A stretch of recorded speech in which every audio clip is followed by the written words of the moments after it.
Everyone, Lakshmi Om here with the Flourish Center for Somatic Healing and our Foundations of Embodiment video series. Today, we're actually going to talk about one of my favorite subjects, is what happens when we meet discomfort. And this is something that I've looked at for years and years and just keep delving into in layer after layer. Really thinking about, with my own history, when I was a classically trained ballerina, you just ignore discomfort and push through. And even when your feet are hurting, your body hurts, your feet are bleeding, just keep pushing. And you really get desensitized to pain that way, but you also turn off a lot of other things, your awareness of what's really going on. So I had to learn how to meet discomfort without pushing towards it or pushing through it or running away. And how I first learned how to do this was actually in my yoga practice. And what happened when I didn't like a pose, or I had to hold a pose, or I had found a pose hard and challenging, which a lot of them were, especially in the beginning.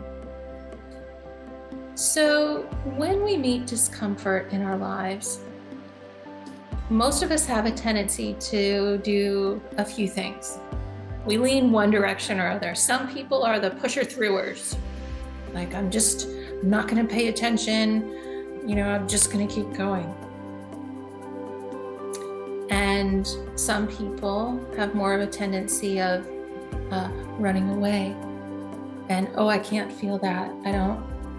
And they go maybe more into a freeze or collapse. And as a birth doula, I saw this very much, of how the mamas or the pregnant people were meeting the pain of labor. And so we had to understand what their tendencies were to find the best way for them to be with the pain and move through labor in the way that was best for them. So take a moment and reflect. Reflect on something not terribly uncomfortable, but maybe a medium uncomfortable for you. And what is your tendency? Do you push? Do you fight?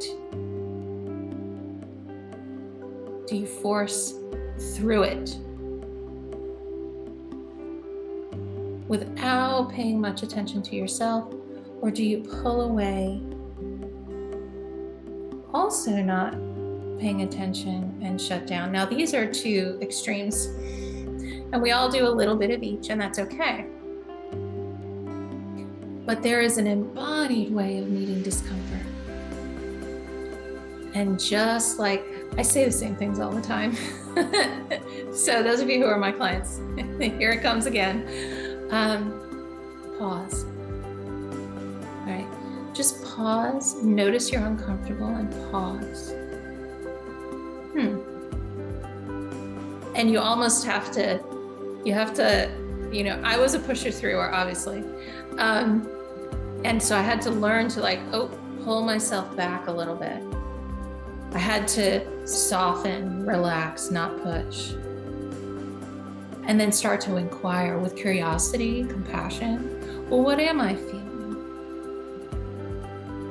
How can I be with this? Now, being with is an incredibly important concept for anyone. Whether you're sitting with a friend in need, or you have something going on within yourself, you're doing deep trauma work with different parts of you, or you're just enjoying someone's presence, petting your dog or your cat. You're being with them. The essence of being with discomfort is compassion and not having an agenda. most of the time we want the discomfort to stop, so we want to fix it. When we fix something, if you really pay attention to how that feels in your body, there's pressure, there's an agenda. I want it to go away. What if the discomfort is a messenger? What if the discomfort or the pain is trying to tell you something or get your attention? It has a need. How are you going to hear that? We tend to just react to the first thing that comes, and that's the pain or discomfort. But when you pause, when you kind of step back into that observer-witness place, and you get curious, well, let me feel this a little bit. Let me feel it. Can't understand it unless you feel it. You can feel it 5, 10, 15, or 20%. You don't have to feel 100%. In fact, when you're working with something, don't dive off the high dive into the deep end of the pool. You just dip your toe in. To the extent that you can be with it and remain present and not overwhelmed. What is this? If it had a voice, what would it tell me? If it was a color, what would it be? If it's a shape, what does it look like? A texture, a density. So you start to get to know it. My favorite thing is to give it a voice. This is from a lot of different somatic practices. Give it a voice. What does it want you to know? Is it mad? Is it afraid? Is there rage? Is there fear? Is there sadness? And can you be with that and invite it to move? How could it be expressed? How could it move? Does it want to move like fire, water, air? Does it want to go out your fingers, out your shoulder? Does it want to come off like steam or bursts of rainbow glitter? There's no rules. It's just what feels right to you. But notice, this is not a logical left-brained process. This is a feeling process. This is a somatic process, right? So as you're learning about yourself, and as you start to get embodied, you're gonna meet discomfort. You're gonna meet things that, I don't know. Approach it gently. Start at the edges. Edges are malleable, right? I'm just gonna approach the edge of this. 1%, 2%, maybe 5%, right? Depends on your capacity on that given day. And just see what you notice. Meet it like it is a friend that has rung your doorbell and you open the door.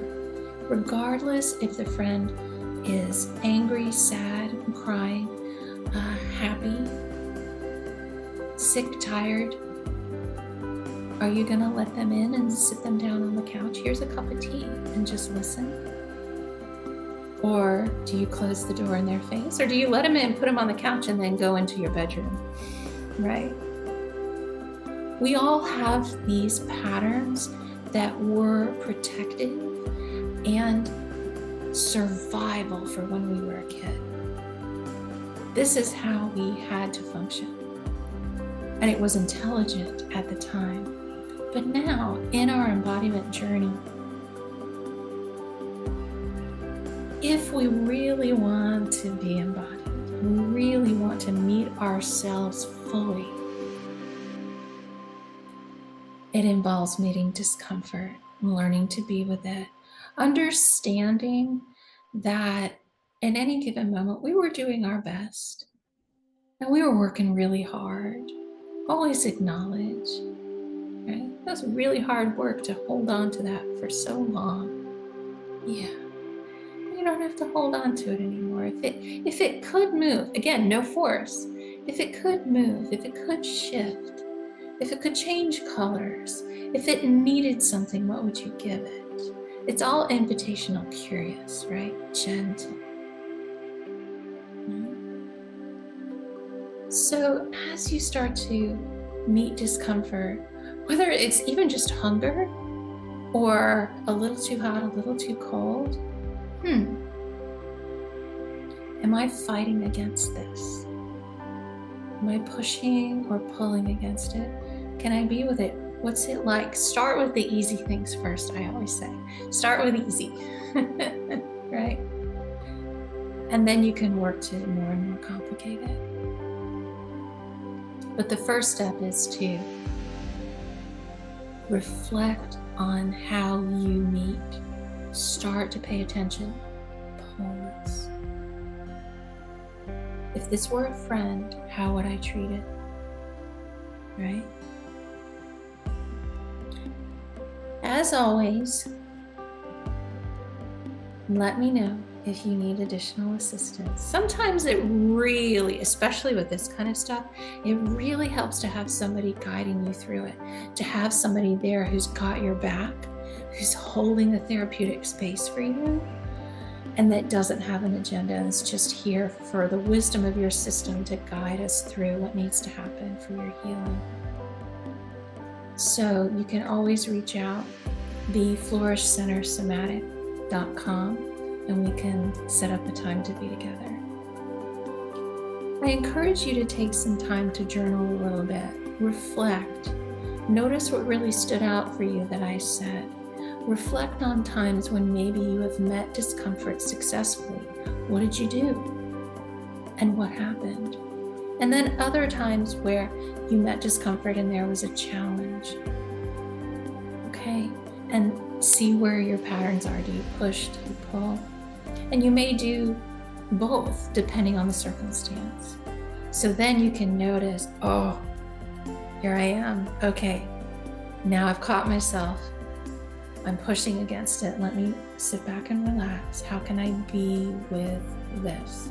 Like sitting with a friend on the couch. Be with it, feel it a little. See what it needs. What's the message? Listen.